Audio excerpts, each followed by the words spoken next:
would it mean there's a difference between fitting in and belonging? And which one are you doing when you put the mask on? Are you pretending to belong? Or are you doing it just because you want to fit in? You want to be like the rest of the group?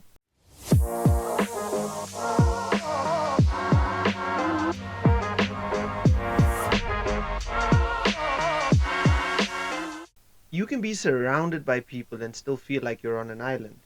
I'm sure that's something that we've all experienced. But belonging isn't about the number of people around you. It's about whether or not you feel seen in those spaces. Starting off with this week's Unsolicited Advice Corner. After last week's episode on silence, yeah, I was a little bit confused because I couldn't understand the comparing myself to someone else so that I could understand whether I viewed silence as strength or weakness and all of that. It just triggered this thought. And it was, why do you choose very specific ways to measure yourself against others? Everything varies. Flowers, weather, nights out, people. Are bad flowers accused of not belonging, or is the gardener blamed for making incorrect decisions? Now for the fun thought. When are you the flower and when are you the gardener? It would be silly of you to think you can be a good, maybe arrogantly, a better gardener than the next person when your flower isn't growing to the best of its ability. Are there other flowers that will help you grow? Are there parasite flowers around hindering growth by taking from you? Is this the best environment for your flower? I'm I've kind of noticed that I should probably change the name of this thing because it's not really advice. I just realized I ask a bunch of questions and I leave it at that and then I never speak about it. So, yeah, that's exactly what I'm going to do again. Right? So, this week's episode, we are focusing on the loneliness in a crowd thing. Okay, so it's kind of after the silence chat last week and the getting back to finding who it is that you are as an individual type theme that we've been on for the last couple of weeks. That focus is where we're going to stay. And I think is being lonely fun? That would probably be the first question that I'm going to ask. Because lonely, isolated, alone, withdrawn, avoiding, separated.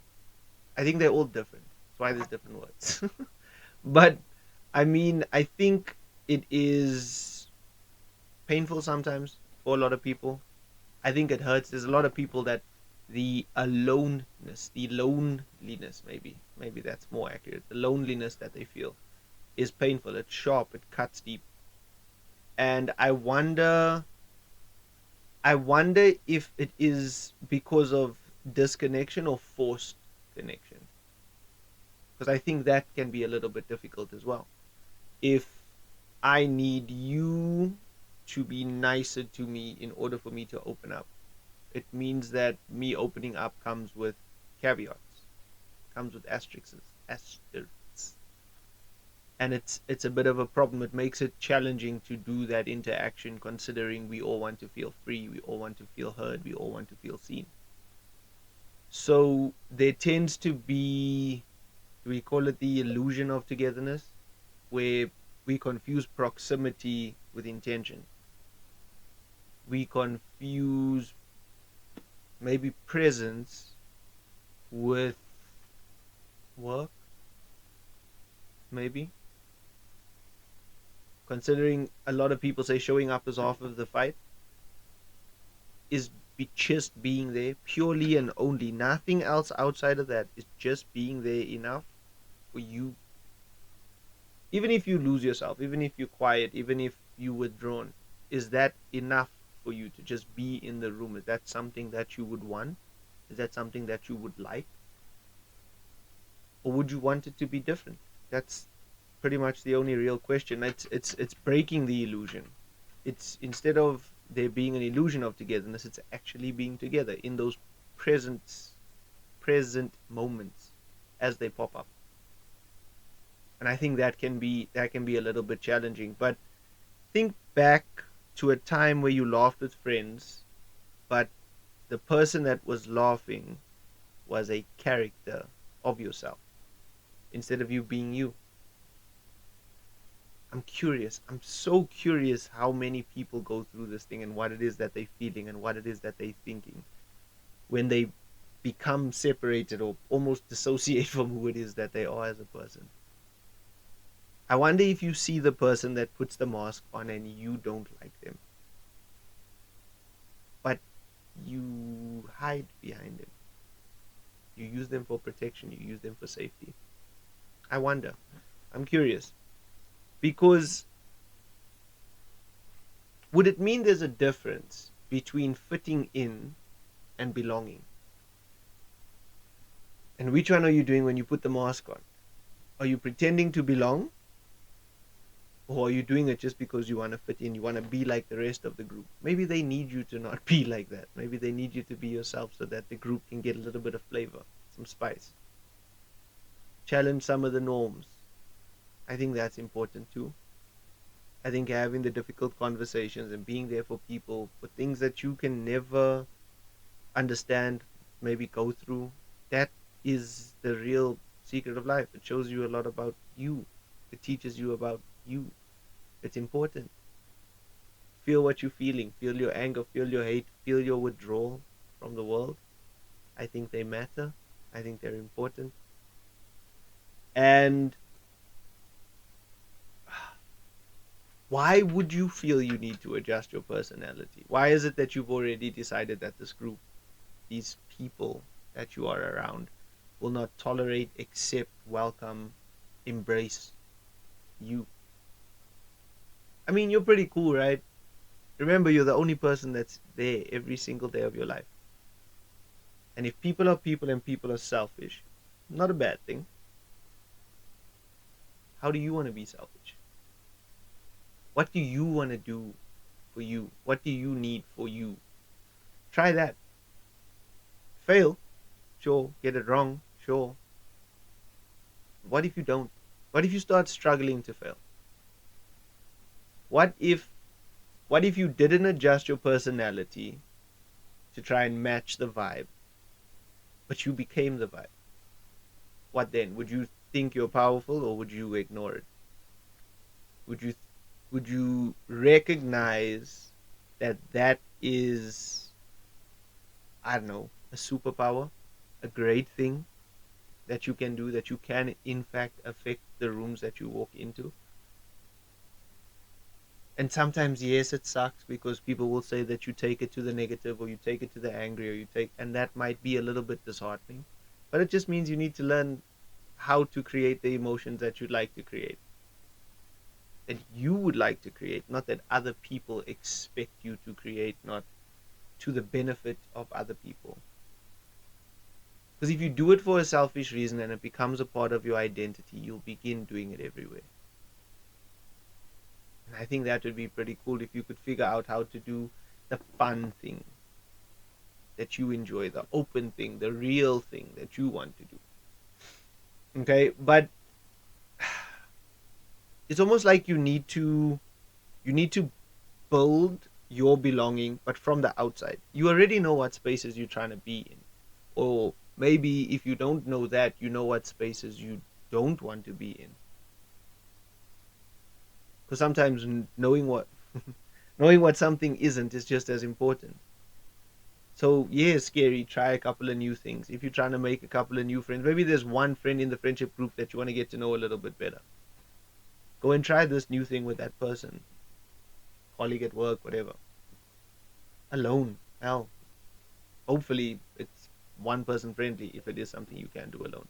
But it's weird. You learn a little bit about yourself, and then you will get better at being you. Comfortable, maybe, is a more accurate word. And then you can enjoy it. But it's because it's not about it's not about the perfect group. It's I really think a lot of people think friendship groups are just like that from the jump. I think there are situations where that is the case. Don't get me wrong, but I think there are more moments where it's built over time. The it's built with the resilience of what friendship sometimes requires. Granted, there are always unforgivables, but that's just a whole nother thing. But yeah, it's less about finding the perfect group and more about the longer you can keep yourself truthful, honest, open, blunt, real, the longer you can do that thing. I think it makes bonds stronger. It makes them more secure. It makes them more firm because of the fact that it shows that you actually are invested and involved, paying attention, present. It's not about appeasing someone. I think that's the first mistake. One of the reasons that I've seen and been the person to change in so many spaces is because I thought this is what the other people needed. Because everyone looked a little bit down, so they wanted to laugh. So that's why we drank a little bit more, and that's why we had a little bit more fun, and that's why we played a little bit more games, and that's why we laughed a little bit louder, and. But also, who the hell do I think I am? It is more rare to be able to affect one person than it is to expect to affect 100 people. But in affecting one person, you have no idea how many other people you can affect. Weird, eh? If you if you done it great 1 or 2 times, it would be enough to have a ripple that could very much change hundreds of people's lives,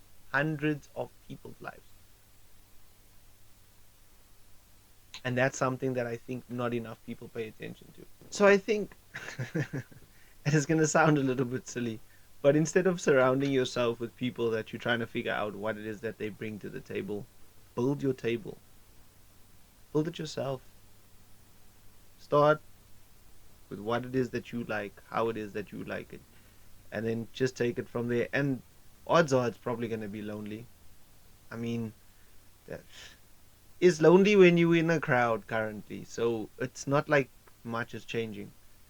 The only difference is that the reason that you're doing that is because you're trying to find your people, right? Cool, get that, understand it. All I'm saying is, don't forget to be open to the fact that maybe you don't know who your people are, and do not be confused if you are not the people of the people you would like to be people with, because there's that too. It's weird, man. Friendship is such an interesting concept to me, and I think that's why I, people take it very lightly, according to me, and that's what's confusing. But that's a whole nother can of worms for another topic.